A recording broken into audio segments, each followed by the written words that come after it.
Bonjour tout le monde, bienvenue dans une nouvelle vidéo.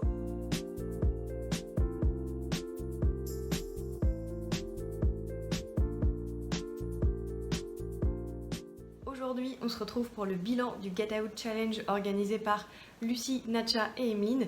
J'ai changé aussi de décor, du coup je me suis mis avec la nouvelle bibliothèque et la cheminée tout simplement. J'aime beaucoup, dites-moi ce que vous en pensez. J'ai repris toutes les catégories, c'est sur mon ordinateur juste ici, donc si je regarde de temps en temps par là, c'est normal. Et on va y aller tout de suite. La première catégorie, c'est jour de pluie, c'était lire un livre hors saison.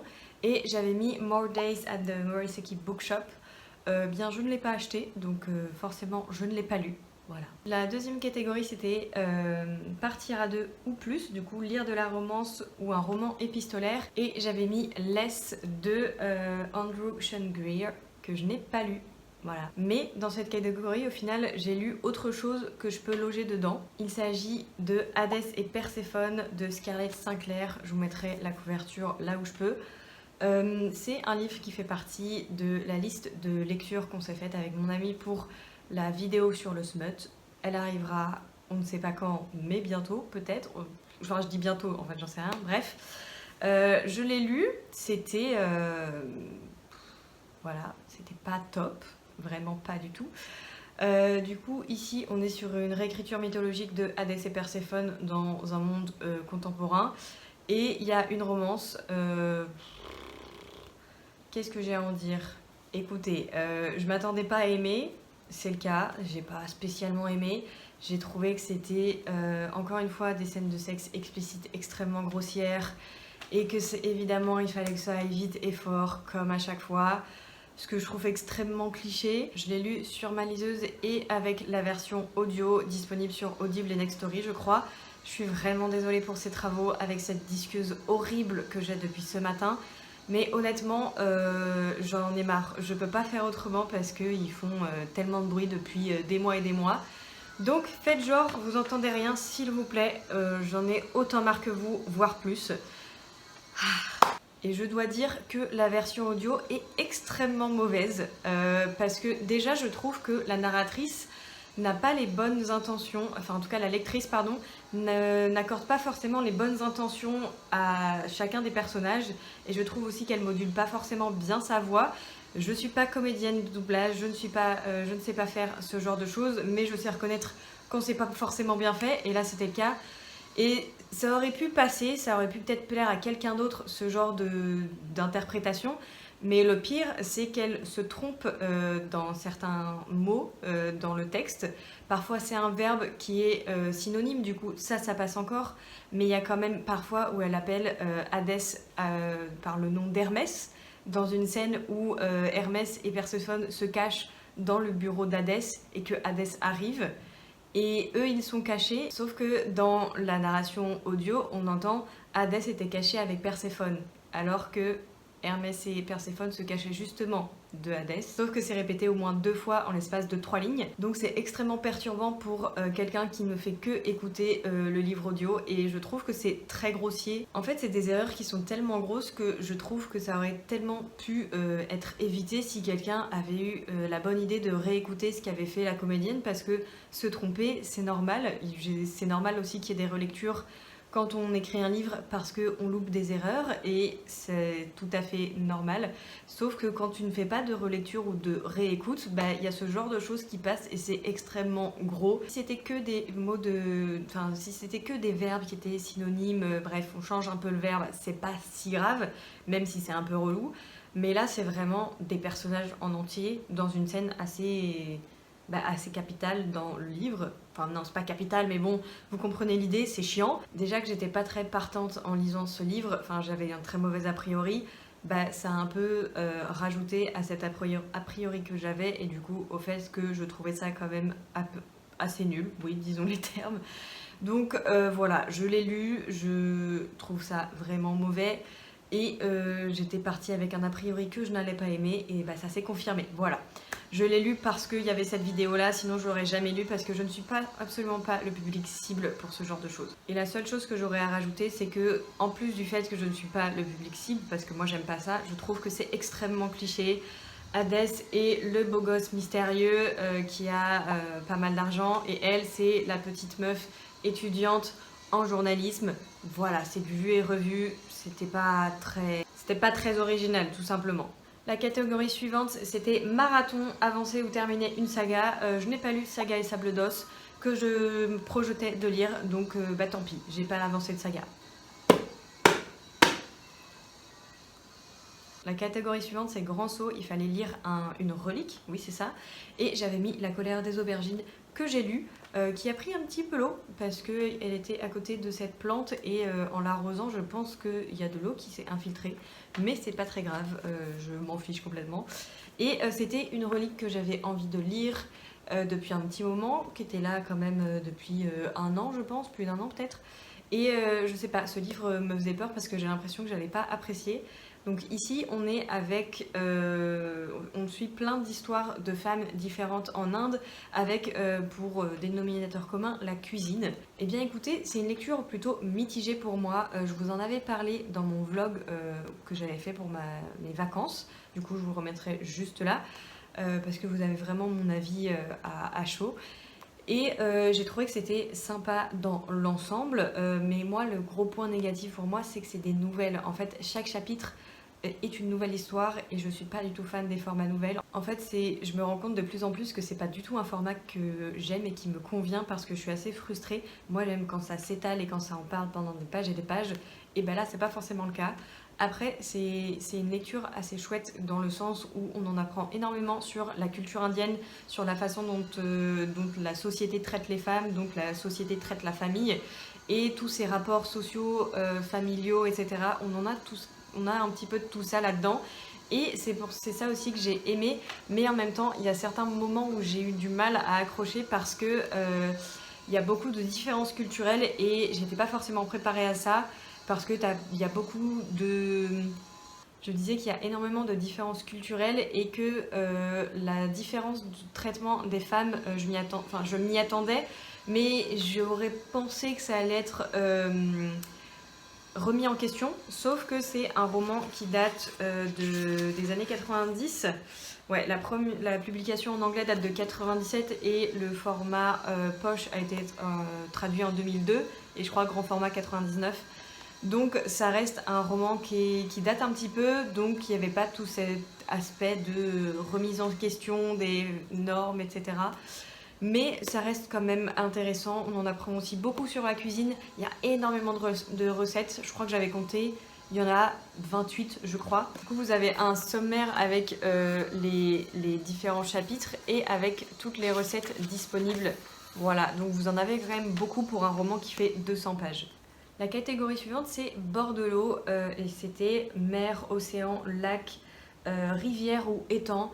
J'avais mis un roman, mais j'en ai un qui s'y prête mieux. Du coup, je préfère vous parler de celui-ci. Il s'agit du Chant des voiles de Tiffs. C'est une autrice illustratrice, si je dis pas de bêtises, française. C'est un roman de fantasy, enfin c'est un roman de romantasy, du coup romance et fantasy. Et dans mon délire de bateau pirate, ça allait parfaitement bien. Du coup, j'ai pu l'emprunter à la bibliothèque. Et du coup, il sera dans une autre catégorie parce que je viens de penser que dans ceux que j'ai empruntés, j'en ai aucun de lu. Et au final, celui-ci, c'est un emprunt. Bref, je vais pareil vous lire le résumé, ce sera plus simple pour moi. L'océan, Lucas en a toujours rêvé. Vivre libre et loin de la misère dans laquelle elle a grandi l'obsède. Peu importe qu'elle soit une femme, sa détermination est sans limite et elle compte bien prendre la mer. Quand le capitaine de l'Andivour l'intègre à son équipage en dépit des convenances, Lucas semble toucher son rêve du doigt. Mais passé l'euphorie du départ, la vie à bord se révèle impitoyable. Sous les ordres de l'intransigeant et mystérieux maître-coq Alex, Lucas cherche à trouver sa place malgré le sexisme et la superstition légendaire des marins, alors que les véritables raisons de sa présence sur les navires lui échappent encore. Bien déterminée à percer le secret de leur expédition, la jeune mousse découvre rapidement que sur l'Andivour, rien n'est ce qu'il paraît être. Eh bien écoutez, globalement c'était un roman sympa, encore une fois, ça m'a diverti le temps que je l'ai lu, mais ça reste pas un roman... Enfin en fait on voit beaucoup de choses venir, ça reste un roman young adulte, si je dis pas de bêtises, oui parce qu'il n'y a pas de scène de sexe explicite, c'est un roman donc young adulte, ça m'a bien diverti le temps que je l'ai lu, c'était vraiment sympa, mais après on voit beaucoup de choses venir Typiquement la romance, on la voit arriver dès le chapitre 2, en tout cas dès que les deux protagonistes se rencontrent, on sait que ça va être eux. Mais après, j'ai globalement quand même bien aimé parce que, encore une fois, c'est tout ce que j'ai envie de lire en ce moment. Des pirates, des bateaux, des expéditions, et voilà. C'était tout ce que j'aimais et je l'ai aussi lu du coup en audio et je l'ai trouvé, je crois, sur Audible celui-ci. Et j'ai trouvé, c'était un lecteur ou une lectrice je crois. Et j'ai franchement bien aimé, la lectrice aussi. Qu'est-ce que je pourrais vous en dire? Je trouve que la fin est très bien. C'est pas trop dans le cliché, c'est twisté un petit peu. Et moi j'aimais bien cette décision que l'autrice a prise je vais pas vous en dire trop, mais en tout cas c'est pas une décision anodine. En tout cas c'est pas ce qu'on voit dans les romans de fantasy classiques, ou en tout cas j'imagine.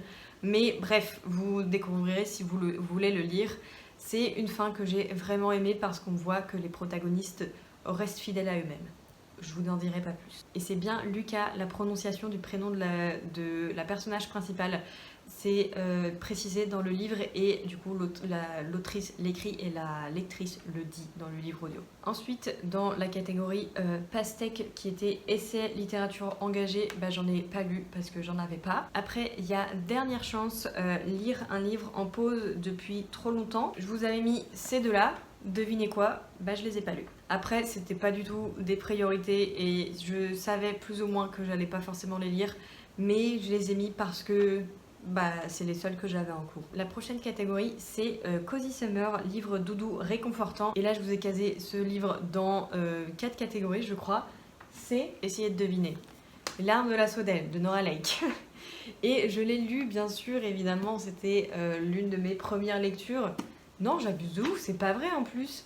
Je l'ai lu quand j'étais chez mes parents et du coup, j'y suis allée, la deuxième semaine d'août, mais ça fait quand même pas le premier livre. Donc ici, on est dans une réécriture mythologique du mythe d'Eurydice et Orphée, avec un twist sur une romance saphique, et c'est bien ce que j'aime aussi. La romance n'est pas le centre de l'histoire, mais ça ajoute un petit truc en plus, et là elle est très bien faite. Encore une fois, la plume de Nora Lake est extrêmement belle. Je vous ai bassiné aussi sur ce roman dans le vlog de la semaine de vacances, du coup j'en ai parlé en long et en large et en travers, et globalement j'ai énormément aimé. Je trouve qu'elle écrit toujours aussi bien. Je trouve que ses choix narratifs sont très bien et les twists apportés à la mythologie grecque sont très intéressants et sont pertinents par rapport à ce qu'avait envie d'écrire l'autrice. Il y a du coup 3 points de vue dans ce roman. Il y a Eurydice, Orphée et Perséphone, et je trouve que les 3 personnages ont vraiment 3 personnalités distinctes et ça se ressent dans l'écriture par rapport au vocabulaire choisi, par rapport aux tournures de phrases, par rapport au choix terminologique que peut faire l'autrice. Et on voit vraiment toute l'évolution des personnages tout au long du roman, et je trouve que c'est assez marqué au début puis à la fin, notamment sur Eurydice qui est assez naïve au départ et qui à la fin a vraiment changé, et c'est assez subtil tout au long du roman, mais perceptible. Quand on arrive à la fin, on se dit elle a quand même pas mal changé par rapport au début. Et pareil, le changement de certains personnages, la façon dont ils ont de changer quand ils réussissent à obtenir quelque chose, c'est vraiment très bien fait. J'ai beaucoup aimé la romance saphique, je l'ai adorée, c'était extrêmement mignon. Et qu'est-ce que je pourrais vous en dire d'autre? Parce que je vous ai bassiné avec, vraiment. Lisez Nora Lake. Si vous n'avez pas encore lu Descendre sur tes mains, qui est juste là maintenant. Il n'est plus disponible en papier, mais il est disponible en numérique. Donc c'est parfait pour la saison automnale, je vous le dis tout de suite, c'est un roman gothique. Et celui-ci, il est tout aussi parfait pour la saison automnale parce que regardez cette couleur. Si je vous ai pas encore assez bassiné avec et si je vous ai pas encore convaincu, je sais plus quoi faire parce que vraiment j'en parle tout le temps. La prochaine catégorie, c'est colonie de vacances. Il fallait lire un jeunesse, middle grey, young adult. Et là, j'ai décidé de ne pas mettre celui que je vous avais présenté, mais plutôt Kiki's Delivery Service de Eiko Kadono, que j'ai lu du coup en anglais. C'est Kiki la petite sorcière. Je l'ai lu en anglais parce que je l'avais en anglais sur ma liseuse, mais j'ai découvert qu'il y a 6 tomes, donc potentiellement j'aurais très envie de les lire. et je me l'ai procuré à un moment donné, tout simplement. Ici, c'est tout simplement le livre qui a inspiré les studios Ghibli pour l'adaptation de Kiki la petite sorcière. Et là, j'ai vraiment bien aimé. Je trouve que c'est, encore une fois, en fait, Kiki la petite sorcière, c'est l'un de mes Ghibli préférés. Donc, autant vous dire que j'étais extrêmement ravie de le découvrir en papier et d'autant plus de le lire en anglais. Ça m'a remis un petit peu en anglais. Je suis toujours très contente quand je lis un livre en langue étrangère. Il y a toujours une petite satisfaction supplémentaire. Et ici, c'était aussi un livre qui était un petit peu illustré. Je crois qu'il y a 2-3 illustrations dans la version que j'ai lue. Mais c'est totalement un livre que j'ai envie d'avoir dans ma bibliothèque parce que je sais que c'est ce genre de livre que je pourrais relire de temps en temps. Si jamais vous ne connaissez pas l'histoire de Kiki la petite sorcière, ce qui m'étonnerait beaucoup, c'est tout simplement une sorcière qui va partir du village de ses parents à ses 13 ans, puisque c'est la tradition quand on veut devenir sorcière, c'est à ses 13 ans, il faut partir de la maison et aller s'installer dans un village qui n'a pas encore de sorcière et durant un an trouver ce qu'on va pouvoir apporter dans ce village ou cette ville. La mère de Kiki, elle fait des potions, elle vend je crois des potions ou des thés magiques, quelque chose comme ça, je me souviens plus très bien. Et Kiki, elle va ouvrir un service de livraison. Voilà, donc elle va livrer tout un tas de choses à des gens dans la ville où elle s'est installée. Je sais pas trop quoi vous dire d'autre parce que c'est tellement connu qu'il n'y a pas grand chose d'autre à dire. Juste la version papier est extrêmement bien. Juste la version papier s'étale sur beaucoup plus de tomes, donc elle est plus complète que la version du film, bien évidemment, puisque le film fait que 1h30. Là, on se focus sur différentes histoires de Kiki, et certaines histoires apparaissent dans la version animée, mais pas toutes. Donc je pense que la version qu'ont fait les studios Ghibli ont choisi peut-être des histoires qui apparaissent dans les 6 tomes. Donc c'est pour ça aussi que j'ai envie de les lire, pour voir ce qui a été choisi, de quel tome. Bref, j'aime juste énormément cet animé, j'adore Kiki. C'est un film réconfortant et ce sera probablement un livre réconfortant quand je les aurai dans ma bibliothèque parce que c'est tout simple, hein. Il y a des petites péripéties et des aventures qui se passent, mais c'est pas rocambolesque. Mais moi, c'est ce que je demandais, voilà, donc j'ai été servie. Ensuite, c'était la catégorie chill, c'était un livre relecture ou petit livre, et du coup, j'avais mis celui-ci vu qu'il faisait 200 pages. Et bah voilà, ma catégorie est validée. Ensuite, c'était la catégorie dans une bulle où il fallait lire un graphique et je ne l'avais pas rempli et j'ai bien fait puisque je n'ai pas lu de graphique ce mois-ci. Ensuite, c'est la catégorie self-care, lire un livre offert ou recommandé, et j'avais mis Psyché et Eros de Luna McNamara. Et c'est un abandon. J'ai lu, je crois, 270 pages, hein, si je dis pas de bêtises. Bah oui, il y a encore mon marque-page, voilà. Je suis arrivée au chapitre 25 et je suis à la page 271. J'ai quand même lu tout ça. Voilà, il me reste en gros que ça à lire là. Et c'est un roman qui fait 400 et quelques pages, hein, si je dis pas de bêtises. Non, ça c'est les remerciements. Note de l'autrice. Ouais, il fait 435 pages et je suis arrivée à la page 271. Donc j'aurais pu le terminer. Mais non, en fait, je m'ennuyais extrêmement fort. Je trouve que la façon d'écrire est assez simpliste, mais c'est pas du simple. Je dis pas que quand les auteurs utilisent un procédé stylistique simple, c'est mauvais. Mais c'est juste que là, je trouve qu'il n'y a pas de nuance et c'est pas vraiment. Comment dire ? Comment construire ma pensée ? En fait, je trouve qu'il n'y a pas de nuance et de relief dans son écriture. En fait, ça reste assez plat tout le long, même quand il y a des péripéties. Je trouve que c'est pas très nuancé. Il y a pas de rythme. En fait, voilà, il y a un manque de rythme global et je me suis vraiment ennuyée. Et du coup, on faisait une lecture commune avec Pénélope et Lucie. Et au final, Lucie ne l'a pas lu et Pénélope l'a lu et l'a abandonné à 50%. Donc elle a lu la moitié et comme moi, elle n'a pas spécialement aimé. Elle s'ennuyait, je crois aussi. Mais en tout cas, ça lui a pas plu et donc abandon pour elle aussi. Donc 2 personnes sur 3 qui abandonnent. Voilà. Je suis un petit peu déçue, mais je m'attendais j'avais peut-être un peu des a priori négatifs parce que j'avais lu pas mal d'avis négatifs aussi là-dessus, mais je voulais me faire mon propre avis. Et malheureusement, c'était un mauvais avis. C'est dommage. Je vais aller très rapidement sur les prochaines catégories parce que c'est des livres dont je vous ai déjà parlé. La catégorie suivante, c'était Cocorico, une autrice francophone. Les larmes de la Sodelle de Nora Leigh, qui fait aussi partie de la catégorie abeille. C'était votre genre auteurice préféré. Voilà. Donc ça faisait 4 catégories pour ce roman. Il est validé, j'ai validé les 4 catégories. Il y avait la catégorie également entre amis, c'était un livre emprunté ou trouvé dans une boîte à livres et j'avais mis Saga et Sable d'Os et Laisse. Je n'ai lu aucun des deux, mais au final je pourrais valider la catégorie avec Le Chant des Voiles puisque c'est un livre que j'ai emprunté également à la bibliothèque. La catégorie Partir ailleurs, il fallait lire un livre de SFFF ou une lecture hors occidentale. J'avais mis celui-ci, il est validé. Il était dans 3 catégories ce livre-là aussi. L'avant-dernière catégorie c'est Famous, un livre populaire ou le dernier acheté reçu et c'était celui-ci. C'était ma lecture en cours au moment où je tournais la vidéo. Il me restait je crois ça.